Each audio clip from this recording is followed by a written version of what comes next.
හෝ විනාඩියක් කතා කරමුද? ඉතිං අපිට ගොඩක් කමෙන්ට්සෙනා අනේ ඔවල්ලගේ වගේ රිලේෂන්ශිප් එකක් මටත් තිබුණනම් කියලා. ඒ ආදරයට අපි ඇත්තටම ස්තුතිවන්ත වෙනවා. හැබැයි කරුණා කරලා ඔයාලගේ රිලේෂන්ශිප් එක කාටවත් කම්පයා කරලා ඔයාලගේ හිත රිද්ද ගන්න එපා. සෝෂල් මීඩියවල අපි දකින්නේ හැම්මෝගෙම ජීවිතවල ලස්සන දේවල් විතර. එකිනෙකා අතර ඇතිවන පුංචි පුංචි ආගියමන්ට්ස්, මිස්අන්ඩර්ස්ටෑන්ඩින්ග්ස්, අමාරු දවස්, ඒ වගේම හරිම ඉවසීමෙන් ආදරයෙන් ගොඩනගාගෙන යන ප්‍රොසෙස් එක ඔක්කොම සෝෂල් මීඩියාවල දකින්න නැහැ. අපි දෙන්නගේක රෝලයක් තියෙනවා අපි අපිව කායෙක්වත් කම්පයා කරන්න යන්නේ නෑ.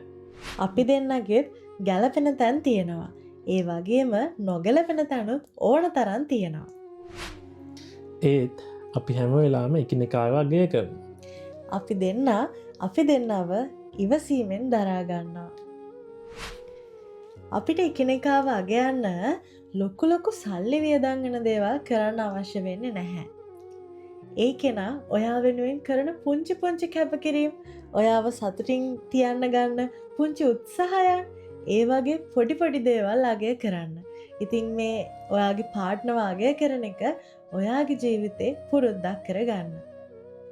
ඉතින් කාඩවත් ඔයාලව කම්පයා කරන්නේ නැතුව මුලින් ඉඳලම අඩුපාඩුවක් දැනනොත් ඒක හදාගෙන හරිම ඉවසීමෙන් ආදරයෙන් මේ ගමන ඉස්සරහට යමු.